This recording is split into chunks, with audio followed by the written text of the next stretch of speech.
पासून काही भागातलं निवळत आहे आणि बऱ्याच ठिकाणी उद्या सुद्धा ढगाळ वातावरण होणार आहे। तर मग हे जे वातावरण निवळत आहे ते कुठल्या कुठल्या भागातलं निवळणार आहे आणि विशेष म्हणजे जे काही शेतकरी नवीन आले असतील त्यांना विनंती आहे, तुमच्या देखील भागाची माहिती दिलेली असते। जेव्हा तुम्ही दुसऱ्या दिवशी हा व्हिडिओ पाहताय किंवा लाईव्ह झाल्याच्या नंतर रात्री संध्याकाळी हा व्हिडिओ पाहताय तर पूर्वकल्पना म्हणून देतो, तुम्हाला माहिती म्हणून सांगतोय। हा जी माहिती आहे तुमच्या भागातली ही आपण दिलेली असते आणि ती माहिती व्हिडिओच्या शेवटपर्यंत तुम्हाला नक्की पाहायला मिळते आहे। तर राज्यामध्ये आज संध्याकाळी 8, 9, 10च्या पिरियडला किंवा 10, 11च्या पिरियडला काही भागामध्ये पावसाची शक्यता संभवत आहे। तो भाग आहे अकोला जिल्ह्यातील पश्चिमेकडील भाग आणि चंद्रपूर जिल्ह्यातील बराचसा भाग। यामध्ये अमरावती जिल्ह्याचा मोर्शी वगैरे परिसर काय असतील त्या भागामध्ये सुद्धा हलक्या ते मध्यम थेंब तुटण्याची शक्यता रात्री आहे। परभणी जिल्ह्यात सुद्धा काही ठिकाणी माजलगाव परिसरात सुद्धा हलका ते मध्यम थेंब तुटण्याची शक्यता ही दाट आहे। तर मित्रांनो, आणखीन काही भागाची माहिती आपण देण्याचा प्रयत्न करू। तसेच बीड जिल्हा, धाराशिव, सोलापूर परिसरात सुद्धा रात्री हलका ते मध्यम पाऊस काही गावांना खडगाव परिसरामध्ये ही पडण्याची शक्यता दाट आहे। तर उर्वरित भागामध्ये कसं वातावरण संध्याकाळी राहील याची सुद्धा आपण पूर्वकल्पना देऊया। तर नागपूर वगैरे भागामध्ये सुद्धा आपण ही माहिती फोन केला की आपला लाईव्ह बंद पडतोय। मित्रांनो, फोन करू नका, विनंती आहे तुम्हाला। बऱ्याच जणांची काल मी नंबर ब्लॉकमध्ये केलेत।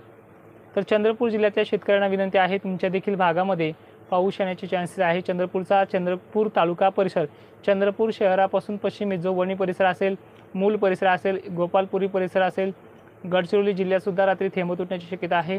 किनवट परिसर, धर्मापूर परिसर जो आहे इथे सुद्धा पाऊस पडण्याची शक्यता संध्याकाळच्या वेळेला आहे।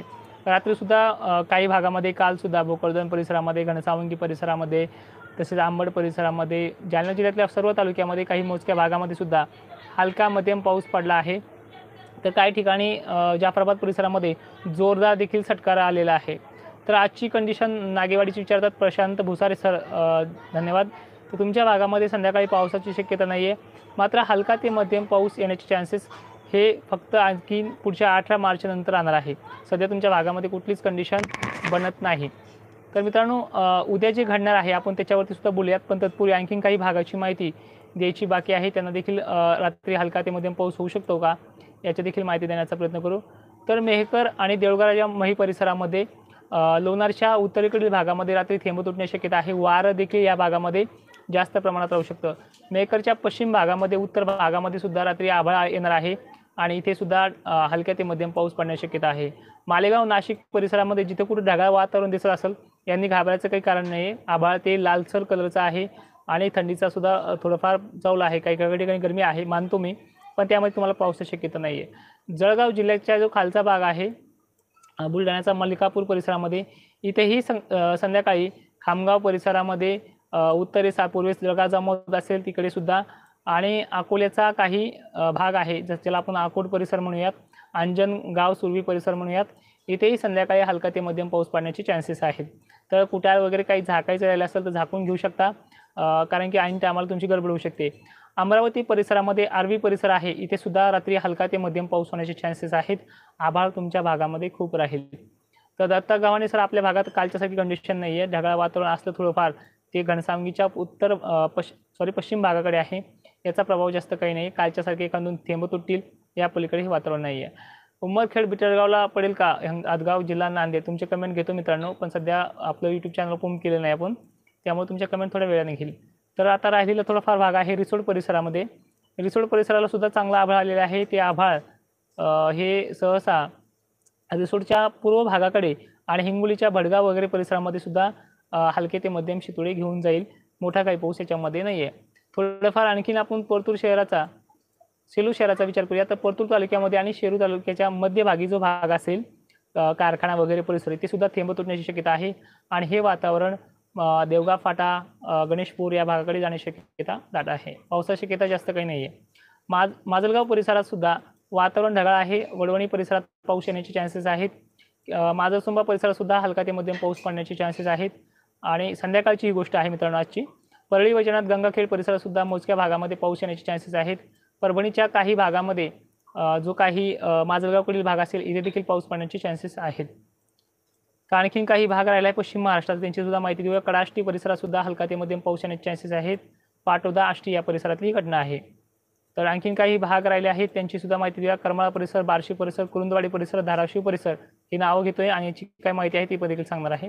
मोहोळ परिसर, अकलूज परिसराच्या पूर्वेस सोलापूर परिसराच्या चारही बाजूने हलका ते मध्यम पाऊस रात्री येण्याचे चान्सेस आहेत।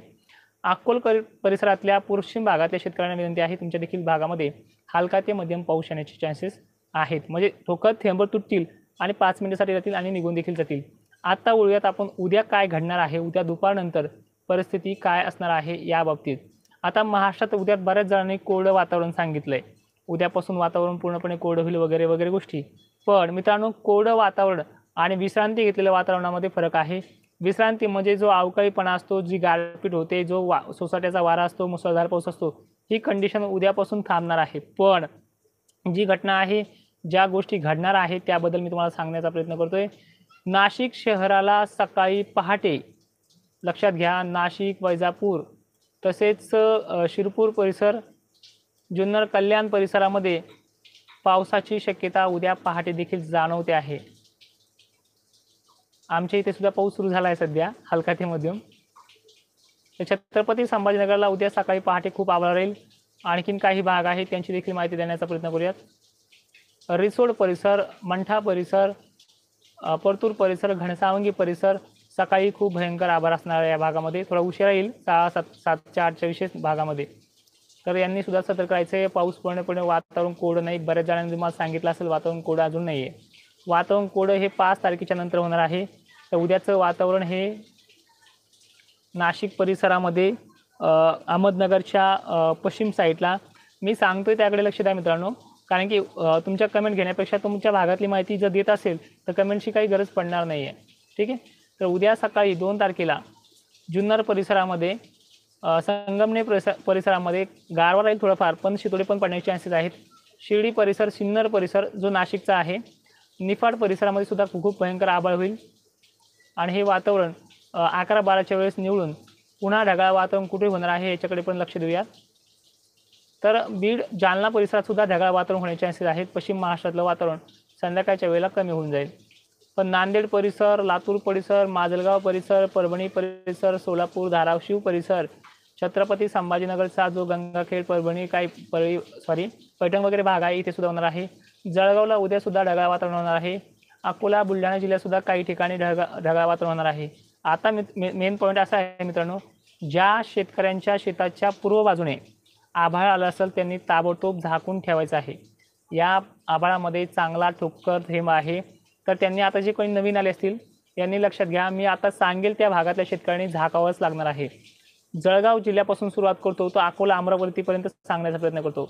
बुलढाणा जिल्ह्यातील मलकापूर, चिखली, खामगाव, मेहकर, देऊळगाव राजा तसेच आणखीन काही त्याच्या खालील भाग येत असेल तर या सर्व तालुक्यातल्या शेतकऱ्यांनी आभाळ निघलेला आहे, खूपच आभाळ तुमच्या भागामध्ये आहे, झाकून वगैरे ठेवण्याचा प्रयत्न करा।